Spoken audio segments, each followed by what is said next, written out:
Hello and welcome to this episode of Ways to Change Your Workplace with myself, Prina Shah. And I'm really excited to have Brendon Baker from Canberra with us today. Brendon, our guest today, works on all things change. And you know what? Change is hard.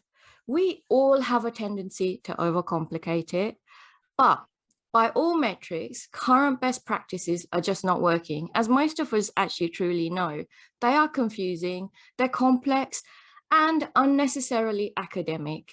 A change is needed in the way we lead change. Yes, Brendon, I'm so excited to be talking to you today. And that's where Brendon comes in.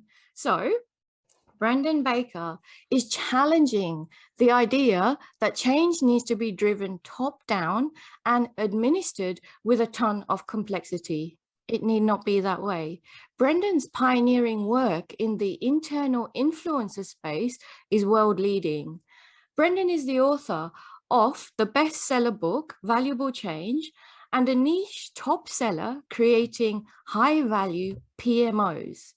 He has consulted on over $10 billion in key transformative projects, change projects across a huge range of industries and organizations.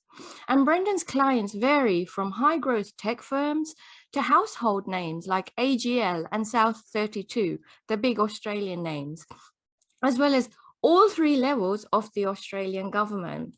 Brendon is a busy person. Brendon, welcome. Hello. Hello. Brendon, today I want to talk to you about all things change and really how we can either find the hidden influences in your organization and basically how we can leverage these subcultures to accelerate your change. And just a bit of a caveat here, I came across Brendon through our mutual friend, Leanne Hughes, who also has another podcast called The First Time Facilitator and Work and Live Large. And when Brendon, Leanne and I were on a group call, Brendon said something about change and I talked about subcultures.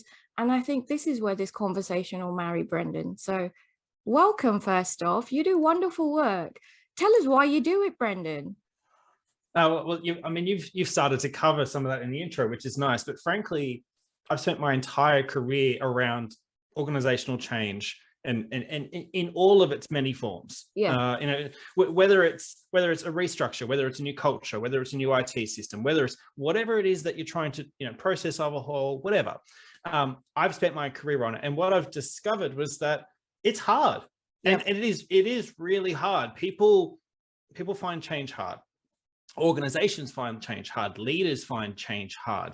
And I'm not here to say it's going to become easy. It's not. But what it doesn't have to be is overly complex. And maybe I'm a little bit cynical here in that, but I think that the industry in general has overcomplicated it and it's become too academic. And I mean, it's very easy to sell a course or a textbook when you've got all of these strategies and techniques and all of these things, right? But it doesn't have to be that complex. The majority of change that we're driving through our organizations as leaders not need the 3, 4, 5 different textbooks that are on this. You just need some really simple, holistic style strategies. And so that's why I do what I do. And that's what valuable change is all about. It's about ensuring that the change doesn't just deliver what it's meant to do, but rather it actually delivers why you're doing it. It delivers on why you're doing it. It actually achieves what you want it to achieve and does so as small and precise and easily as much as possible, but definitely as simply as possible. Amazing, Brendon. Because, thinking back to my corporate days and, change is what I worked on also, culture change essentially. However, when we're working on change, the majority of us have many, many awful stories about failed change projects. And the majority of us can, put our hands up to say, oh my gosh, I remember the millions of dollars that were spent on that project and how it bombed. And that is often due to overcomplication, red tape, and so much more that people get caught up with. And then, Brendon, the other thing while you were talking, I was writing, there's two things. Change really is hard. And change is hard, I guess, in two respects: for the people who are trying to lead it or drive that change, first off. And then change is hard for the people who are being, the change is imposed upon me. So if it's that kind of change as well, there's that tension, I guess, that it creates also. So there's a lot of elements to change. And the world that we work in now, Brendon, it's about continuous change. This is the new norm. Oh, this is the norm now, really. It's how it is. Yeah, you're absolutely right. And that's the thing. Change is hard, and ultimately it takes a toll. And like you, I've seen so many failed changes. Everything from a couple of $100,000 all the way through up to $100 million style failed changes, and everything in between. And that takes a toll. I mean, change takes a toll anyway. It takes a toll on the morale on your staff and their enthusiasm and their internal momentum. And if at the end of that, you don't actually achieve what you're trying to achieve as a leader, then it's been a severely net negative experience for everyone. And we can do better than that. Absolutely. And you know, that negative change that happens, that's on that leader's brand as well. That stays with you, if you remain within the organization as well. So that's the other thing. Brendon, I want to ask you, so, I work on culture change and you work on all sorts of change. And I feel that change and culture go together like PB and J is how I say it. Peanut butter and jam, the English way, is how I say it. So while change and culture go together, organizations still mess it up, right? Do you have any thoughts as to why? I've got some ideas, but I'd love to hear your thoughts. Yeah. Well, in fact, I was going to ask you, how do you personally define culture, and what tends to be the stumbling blocks that you see? Because I have a strange feeling that it's going to be very, very similar. Interesting. How do I define culture? So that's a really good question. For every organization, it's the DNA of what you do and how you do. So simplifying culture, it's the unwritten rules of belonging as to why we're here within this space, within this thing that we're calling our organization or our team. So you can break down culture, Brendon, to a team perspective, to your branch, to your organization. Okay. And then the way I work with organizations is because every single organization has their own DNA, so to speak. I like to understand what that is and then influence change based on that DNA rather than using a generic. Let's use Kotter, let's use ProSci, the best of change principles that people get really hung up with. I would rather work with the lead team, the C-suite, or whoever the change makers are, to understand the outcome that they're trying to get to. I think that's the biggest part of it. Then we can work out how to get there through various different methods and, techniques. So I think I'm more outcome focused, and I change the way I work based on the C-suite or my client or the organization's need, because I don't think that you can approach it with a vanilla cookie cutter approach. And I think you're absolutely spot on, and especially honing in on that outcome of focus. I mean, I tend to think about change and whatever change you're driving, I tend to think about it in terms of ripples. Yeah. Yes. Where it ripples forward, right? And it's interesting. One of the areas that keeps being forgotten is the inner ripple. But first of all, I'll describe the ripples, then you've got a little bit of context. I've got this lovely picture in my mind. Let me see if I can describe it for you. Okay. So essentially there's three ripples. The center ripple is what I call the change core. And that's all about making sure that you're clear on why you're changing, how you plan to prove success, and what you're doing in that order. Don't answer that in reverse order. That's a very quick way to do more than you need to do. But why you're changing, how you plan to prove it, and what exactly are you doing? That builds your core. And that's all about clarity. Yes. That's your first ripple area. And then the second ripple area, which kind of ripples out, that clarity ripples out. Yeah. And it ripples out into your teams. And these are the teams, this is essentially inside your change. These are the teams that are driving the change with you as a leader. And in there, I mean, you've got the project management, you've got delivery, you've got governance, you've got those elements in there. And we all seem to be fairly good at that. I mean, there's always room for improvement, and we tend to overcomplicate that as well. But that said, that seems to be where everyone's focus lies. Yeah. But what's often forgotten in that second ripple, and this is where I think it really aligns in with culture, is there's an element of team momentum and team morale that needs to be maintained inside that ripple. Yeah.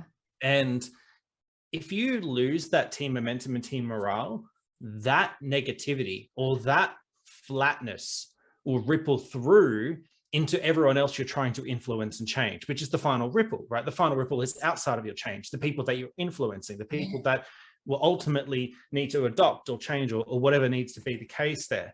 And so that ripples through. If you don't get the clarity right up front, that's going to ripple through to your team, and they're going to eventually, they will start asking, well, why are we doing this?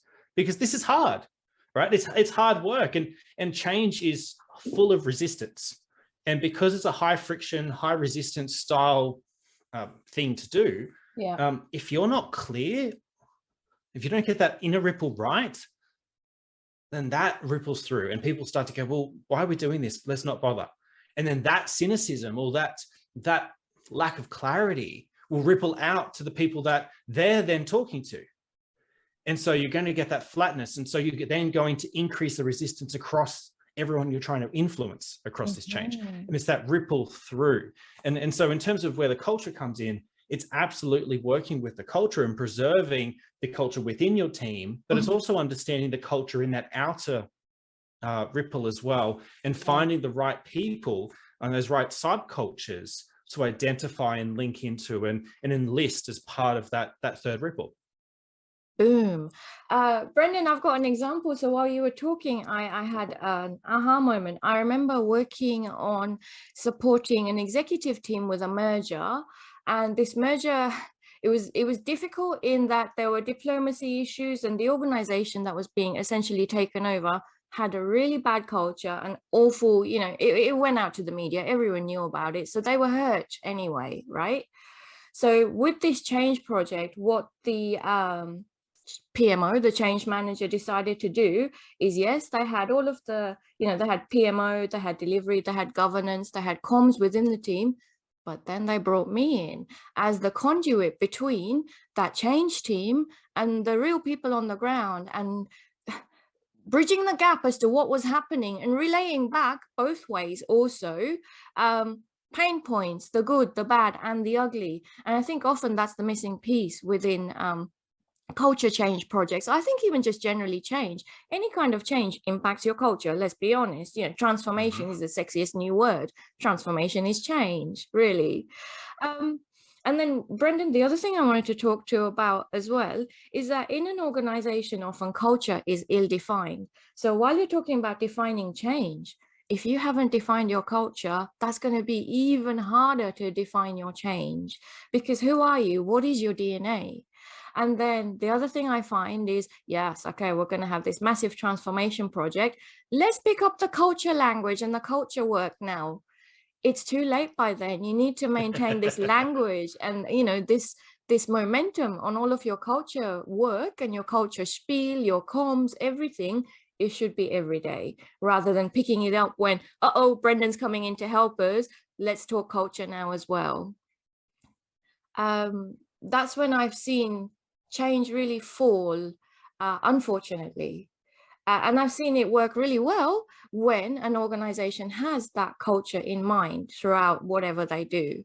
So I love the way that you weave it in with your circle analogy of that clarity in the middle and then external, and we go out to ripple effect in that respect. Brendon, what are your thoughts on, every organization has subcultures or these internal influences within the organization? In relation to change, do you have any thoughts on these special people within the organization? Yeah, absolutely. Absolutely. And I mean, you mentioned this in the intro, is that this is quite an interesting space, because if we're playing in that outer ripple, how do we influence other people, right? The idea of a change champion or a change advocate is fairly well trodden. We all know it. But how do you typically come up with change champions? It's either volunteered or voluntold, right? It's nudge, that you're the one to do that. Or it's, hey, pick me. I really want to do this, which, that enthusiasm's great, but they may not be the right person. Yeah. There's a better way. And so permission to dive into a little bit of science here, and then I'll pull us back up. So Albert Laszlo Barabási's written a few books, but he's a He's a Boston professor. And I think he's still at Boston, but anyway, so he's written a few books and he's a network scientist. And what he has discovered is that every human-made network has the same pattern that underpins it. And to help you think of this pattern, essentially it's a hub and node pattern where you've got a small amount of connective hubs and lots and lots and lots and lots and lots of connective nodes that are connected to them, which have much smaller connections. To help visualize this, think about the internet. Yes. How do you, Prina, how do you go to any website on the internet? I just Google it. Yes, yes. And that's it, right? You go to Google and Google is the connective hub, but there's also Facebook, Amazon, if you wanted to go into respective ways that way. If you're a Bing user, I don't know, all 10 of you, you go via Bing or Yahoo or Ask. But essentially, there are these key connective hubs which allow you to get where you want to go. They're the ones that essentially connect it all together. What's interesting is that that same pattern applies in our society. Yes. There are people in our societies and people in our organizations that are connective hubs, that are performing that connective role. You've heard of 6 degrees of separation? Yep. That's why that works, because you kind of send it to someone to go, oh, they probably will know someone who will be able to get closer to that, right? And eventually, I mean, they've tested this 10 times over the last 2 decades, and every single time it roughly comes in, there are 6 degrees of separation between anyone on the earth. It's really, really exciting and really interesting stuff.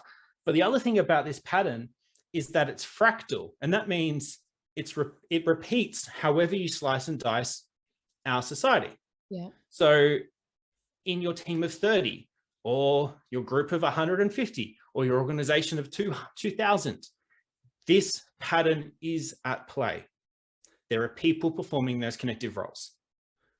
Those people are your internal influencers. Yeah. And they are the most efficient and most effective people to enlist as change champions, right? So how do we find them? Yes. That's the next question. How do we find them? For that, I borrow a little bit from social science. There's a technique in social science called snowball sampling. Okay. Have you heard of it? No. No. Okay. Well, essentially, snowball sampling is an idea that when you want to survey a group of people that you don't know how big the group is, you don't know how, you don't know if it's 100, 200, 300 people. So, for example, you wanted to survey the homeless population. Yep. In a city. You don't know how many homeless there are, but you want to survey and you want to get a good breadth across it. So what you do is you survey them, and then at the end of the survey, you say, hey, can you give me 3 more names, please, of your friends who I should also survey? And they give you 3 names. And then the next person gives you 3 more, and the next person gives you 3 more. And you start building out almost a pyramid, right? Yeah. But you essentially start building out and aggressively getting through what is the sample size without knowing how big it is. It snowballs, hence snowball sampling. What we want to do with these influences is kind of reverse snowball sampling. We want to find them, and the best way to find them is to get their peers to nominate them. Yes. And so there's something interesting that with snowball sampling, in theory, the first person gives you 3 names, and then there's 3 people, and they give you 3 names, and then there's 9 people, right? Yeah. But what's the likelihood that they give you a completely unique set of names? Unlikely. Super high, right? Yeah. You're probably getting backlinks. Yes. And so it's those backlinks that is interesting for us to find these people, because the more often a name comes up, yes, the more likely that they are a key connector, the more likely that they are one of these connective hubs, one of these internal influences, right? So that's what we're looking for. Sorry. It's simple, it's brilliant, it makes complete sense. Ask the people, and then yes, that's how you really truly find out who on the ground is the connector or are the connectors within your organization. The influencers, really. Okay. And we can do it in 2 questions. Yeah. Just 2 questions. Okay. So if we look at what makes someone more likely to be a connector, yeah, they are either an information broker, i.e. people go to them for information, Yeah. or they're a value adder. People want to be around them because they add value to what they're doing in their domain, in their culture, in their whichever, right? Yeah. So those are the two key elements. So all you've got to do to find these people is ask two questions. You go to your group of staff and you ask them, number one, if you could work on any project of your choosing, which three people would you choose to work on this project with? Yeah. And what you're going to get there is the value adders. Yeah.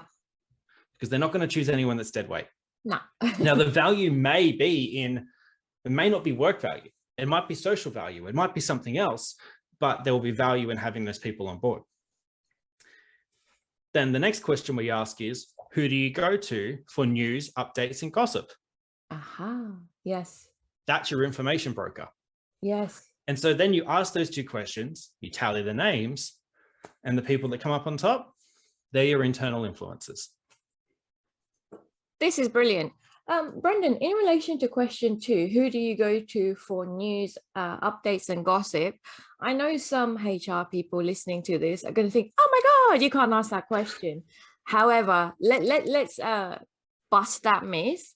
I think those people on the ground who do have all of the news, who do have all of the updates, who do have all of the gossip, are really worthwhile people. And often they're seen as the troublemakers of the organization, let's just say. But these are the people who have such influence, don't they? And their word often means a lot to others, and they have that trust of people within the organization on the ground as well. So we cannot discount those people. And absolutely, which 3 people would you like on your, ideal project? Yes, those are the ones to go to as well. Brendon, I might add another third element to this as well. I think one thing that organizations fail to do is, especially when we're talking about culture change in this respect, Brendon, is organizations fail to listen to the naysayers. And I feel that those people, who make a loud noise do have something worthwhile to say. And I feel if we listen to their objections, we are going to learn so much from it. Yeah, you might not agree from it. But do you have any thoughts on naysayers, especially in related to change and, this culture conversation that we're having, Brendon, from your perspective? Yeah, absolutely. And in fact, it's a common thing when I talk about this kind of concept with the clients. They often think, oh yeah, we'll find the key people that we'll run that, and we'll find the key internal influencers, which as a side note, not all of them are outspoken. Sometimes you're finding the hidden, more introverted style people, which is really, really useful. But they'll think, oh yeah, we'll find all of the people. And then we'll pick the ones that align with our mission and we'll get them on board. And that's where my very first word of caution is, no. It's really valuable to identify the pockets of resistance and who the internal influences are in those pockets of resistance. Because that way you know who you need to put your effort and energy into in terms of shifting that entire pocket. Because if you enlist the influencer, you enlist the entire pocket, right? It's just because people will respect them, they trust them, and they go, oh, if Jane has if Jane's on board, maybe this is actually a good idea. Right. And then there'll be a little bit more, there'll be less reluctance and more acceptance in terms of let's try it. Right. And so finding these influences really, it's really beneficial because it's non-political in terms of it's not necessarily people that are aligned. They're not yes people. Exactly. They are just people who hold respect and connective power. And you identify the people with the connective power. And then you get to figure out, well, are they pro or are they against? And work accordingly and work with them accordingly. Connective power. I love that term, Brendon. And so many people do have connective power that aren't really utilized with change or culture change, especially. And I think that's a massive missing piece within organizations. Because of the fact that you also talked about, usually in a committee or, a change program, people select the people that they want to. Then we end up with groupthink as well. And where is the pushback? Where is the internal conflict and the healthy internal debate? And the people who raise their hands and say, well, actually, that's not going to land well because blah, blah, blah, blah. We need that extra context and sometimes we do need negativity and pushback as well to challenge us to lead that change in the right way and in the right manner.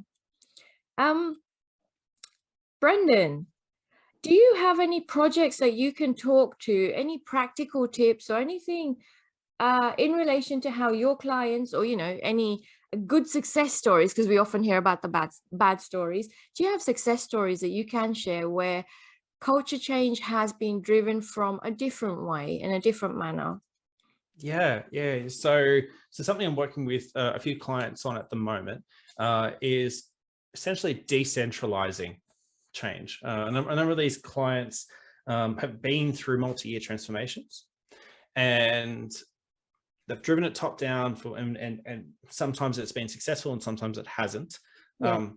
But what I'm working with them on is, how do we decentralize and how do we sustainably make change the way we do things here, right? And do it sustainably and do it so it's embedded. And so that's really interesting, because essentially you've got to look at three things. And this is what I'm doing with these clients is, first of all, the nature of hierarchical power needs to shift. Yeah. Hierarchical power needs to shift to becoming an enabler and a supporter. Yeah. More than a driver in this change space. The power of that drive needs to shift to those influences.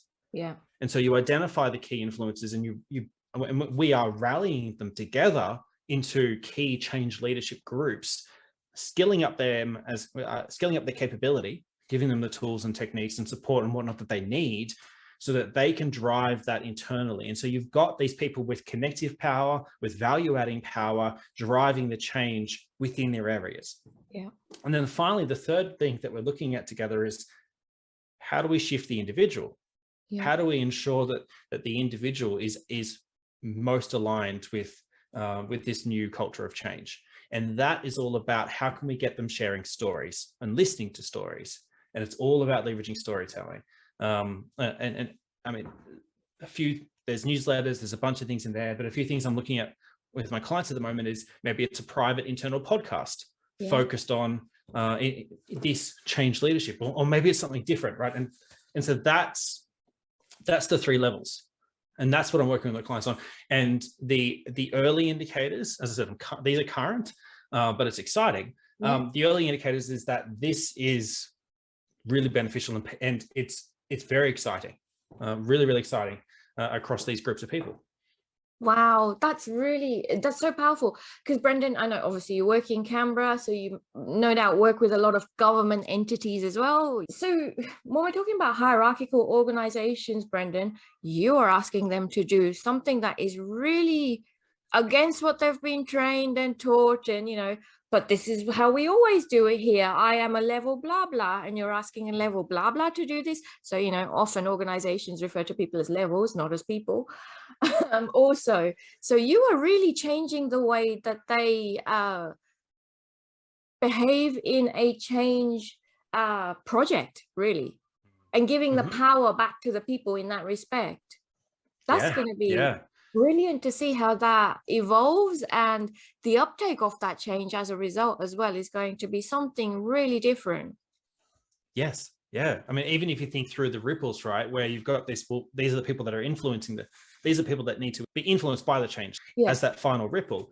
But what if you decentralize the change and have it driven by influences, which is what we're doing, you're essentially squishing the ripples. You're making it smaller, you're bringing it all closer together, and you're leveraging existing patterns of connective power and trust and respect. And that's really powerful. So it's been really exciting. Really exciting. And I love the idea. So you talk to storytelling and stories, in relation to change, and that's how we bring people on the journey, so to speak, as well. And, your idea of the internal podcast. Oh my gosh, that is a genius idea. And then you also talk to newsletters, and newsletters are something that I'm a bit about, because we get so much, from that internal perspective, that people often just ignore a newsletter. So what is different? Something such as an internal podcast, or I don't know, other different ways of engaging with people when you are making such a change, or continually engaging with your people in a different manner. It'll be interesting to see how an internal podcast turns out, Brendon, because I think we are so time poor often that short snippet podcasts from an internal perspective would be really interesting to deploy. Yes.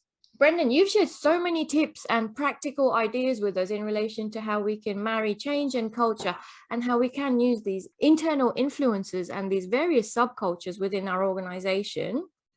I have one final question for you, Brendon. If I was to hand you, Brendon Baker, a magic wand, what is one way you would change the way of the workplace? Mm-hmm. I would remove the fear that underpins, I would remove the fear that formality hides. So formal documents, formal meetings, formal this and that. And so much of that is fear driven. And what the result of that is, you get bad ideas getting too much traction, too much time, and you get good ideas getting ignored because they're not proposed the right way. Yeah. Right. So I would strip out a whole heap of formality. Oh my gosh, so many leaders hide behind the memo or the approval or whatever. I'm doing this on video. Let's just rip it up, Brendon. That is brilliant. Yes. Brendon, thank you so much for your time. This is going to be so valuable for our listeners. Brendon, I'm going to put your details in our show notes, and I'm going to ask you about the study that you referred to as well. So I'll add that in the show notes because that is going to be something fascinating for people to learn more about. Thank you so much for your time. Thank you for having me on.